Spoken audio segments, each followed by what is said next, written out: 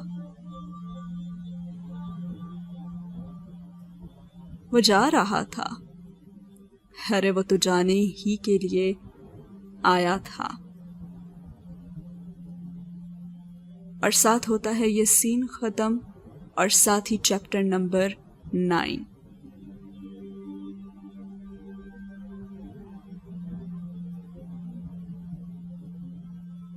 اس کے بعد chapter 10 start ہوتا ہے اسی سین سے، اور وہ اسے جاتے ہوئے دیکھ رہی تھی۔ وہ جا رہا تھا اور وہ جانے ہی کے لیے تو آیا تھا۔ اس نے بھیگا چہرہ کھڑکی کی طرف موڑا اور وہ اب اسے تیز بارش میں سبق قدموں سے لون عبور کرتا نظر آ رہا تھا اور بوچھاڑ اسے بھگو رہی تھی، لیکن اس نے اس سے بچنے کو اپنے سر پر کچھ بھی نہیں تانا تھا۔ اور گیٹ کے قریب پہنچ کر وہ لمحے بھر کو رکا اور اس نے پلٹ کر بھی دیکھا۔ حیا کا دل ڈوب کر ابھرا، رخسار پہ بہتے گرم آنسو مزید تیزی سے نیچے لڑکنے لگے۔ جہان نے آخری بار پلٹ کر اسے نہیں بلکہ اوپر اپنی ماں کے کمرے کی کھڑکی کو دیکھا تھا۔ چونکہ پھپھو ادھر نہیں تھی، سو اگلے ہی پل جہان نے گردن ذرا سی تایا فرقان کے گھر کھلنے والے درمیانی دروازے کی طرف موڑی، کیونکہ اس کی ماں وہاں تھی۔ اسے اب بھی صرف اگر فکر تھی تو اپنی ماں کی۔ پھر وہ مڑا اور گیٹ کھول کر باہر نکل گیا۔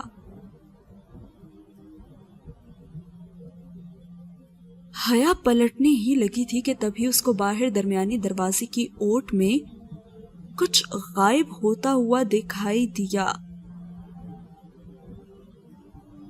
گلابی اور پیلا آنچل، ارم کا دوپٹہ جو وہ پہچانتی تھی، اور یقیناً ارم ادھر آئی تھی اور وہ سب سن چکی تھی۔ اس نے گہری تھکی تھکی سی سانس اندر کو کھینچی اور سوچنے لگی کہ ارم کس سلسلے میں ادھر آئی تھی وہ نہیں جانتی تھی، اور نہ ہی یہ کہ جہان نے اسے دیکھا تھا یا نہیں۔ ہاں، وہ اتنا ضرور جانتی تھی کہ واپس جا کر وہ تمام رشتہ داروں کے بیچ میں کھڑے ہو کر سارا قصہ مزے سے دہرائی کی، اور قرآن خوانی کی تقریب میں گویا رنگ بھر جائے گا۔ ہر ایک گوسپ کا ایک نیا موضوع جو مل جائے گا۔ اور پھر لاؤنج میں دروازہ اماں پورا بند کر کے ویسے ہی نہیں گئی تھی، سو اسے یہ خام خیالی ہرگز نہ تھی کہ ارم نے کچھ نہیں سنا ہوگا۔ اور وہ سوچنے لگی کہ چند ہی منٹ بعد پورے خاندان کو پتہ چل جائے گا کہ حیا نے جہان کو گوا دیا ہے، اور وہ حیا کے پردے سے تنگ آ کر اسے چھوڑ کر چلا گیا ہے۔ اب وہ تھکے تھکے سے انداز میں واپس صوفے پہ آ گری، اور کھڑکی کے ساتھ سبز بوتل کی کرچیاں ابھی تک بکھری میں تھی، لیکن اس میں انہیں اٹھانے کی ہمت نہیں تھی اور نہ ہی اس نے کی۔ شاید اس میں تو اب کسی بھی شے کی ہمت رہی ہی نہیں تھی، اور ساتھ ہی ہوا یہ سین ختم، اور ساتھ ہی ہوتی ہے یہ ایپیسوڈ بھی ختم۔ اور آج کی ایپیسوڈ کیا کمال کی ایپیسوڈ تھی، اسپیشلی لاسٹ پارٹ جہاں پہ قرآن پاک کے بارے میں اور نور کے بارے میں بتایا گیا ہے۔ اور ایک سوال جو حیا سلیمان نے جہان سے پوچھا تھا کہ اللہ کیوں کہتا ہے کہ اگر وہ قرآن کو پہاڑ پہ نازل کرتا تو وہ ٹوٹ جاتا؟ ہاں، کیونکہ وہ قرآن کو پورے کا پورا لیتا، اور جو شخص قرآن کو پورے کا پورا اپنے دل پہ اتارتا ہے نا، اسے ایک بار ٹوٹنا پڑتا ہے۔ اور لوگوں نے مجھے اس لیے چھوڑا کیونکہ میں نے اللہ کو نہیں چھوڑا، تو واقعی مجھے ایسے لوگوں کا اب ساتھ چاہیے بھی نہیں۔ ایسے الفاظ کہنے کے لیے بہت ہمت چاہیے ہوتی ہے اپنے ہر رشتے کو کھو دینے کے لیے. کہتے ہیں نا کہ اللہ کی راہ پہ چلنا کوئی آسان کام نہیں ہے. جو اللہ کی راہ اختیار کرتا ہے تو پھر بہت سے کانٹے آتے ہیں راستے میں، لیکن جب اللہ ساتھ ہے تو پھر کس چیز کی پرواہ. وہ ذات پہلے ہمارے دلوں میں ان عارضی رشتوں، ان لوگوں کی محبت پیدا کرتی ہے، پھر انہی لوگوں کے ہاتھوں ہمیں توڑ دیتی ہے. ہمیں دکھ پہنچتا ہے، ہم روتے، ہم تکلیف میں ہوتے ہیں، اور پھر اللہ پاک فرماتا ہے بتا کوئی ہے کیا تیرا میرے سوا؟ تو ان عارضی رشتوں کے لیے مجھ سے بھاگتا پھر رہا تھا، میری نافرمانی کرتا پھر رہا تھا، کہاں ہیں وہ لوگ؟ تو ان لوگوں کے لیے مجھے چھوڑ رہا تھا. اگر تمہیں خدا یاد نہیں آتا، اگر تمہارا دل اس کی عبادت میں نہیں لگتا، اگر تم اپنے رب سے جھگڑنا چاہتے ہو، تمہارا ایمان ڈگمگاتا ہے، تم کن پڑھتے ہو لیکن فیکون پہ یقین نہیں رکھتے، تو ایک دن آذان فجر سے لے کر طلوع آفتاب تک ذرا آسمان کا نظارہ تو کرو. دیکھو وہ کیسے آسمان کے رنگ بدلتا ہے، دیکھو وہ کیسے بنا دیتا ہے اندھیرے کو، دیکھو وہ کن کہتا ہے تو سارا عالم فیکون کی تشریح بن جاتا ہے. دیکھو اس کی طرف ایک قدم بڑھاؤ. اللہ بہت خوش ہوتا ہے جب کوئی گنہگار اس کی طرف واپس لوٹ کر آتا ہے اور توبہ کرتا ہے. تو لوٹ جاؤ اس رب کی طرف. وہ جو رب ہے نا، وہ سب ہے، ساری مشکلیں آسان ہونے لگیں گی.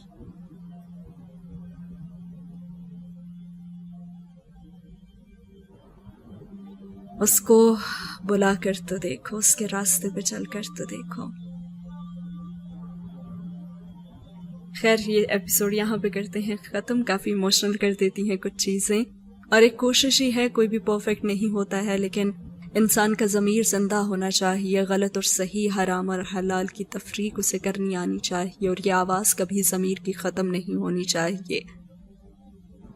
جب آپ کوئی گناہ کرے اور آپ کا ضمیر آپ کو ملامت کرے تو جانیے کہ آپ کا ضمیر زندہ ہے، آپ ابھی بھی راہ راست پہ آ سکتے ہیں. تو کوشش کریں، دعاؤں میں یاد رکھیے گا. بہت شکریہ سننے کے لیے، اور اپنا فیڈ بیک بھی دیتے رہیے گا. ملتے ہیں اگلی ایپیسوڈ میں. اللہ حافظ.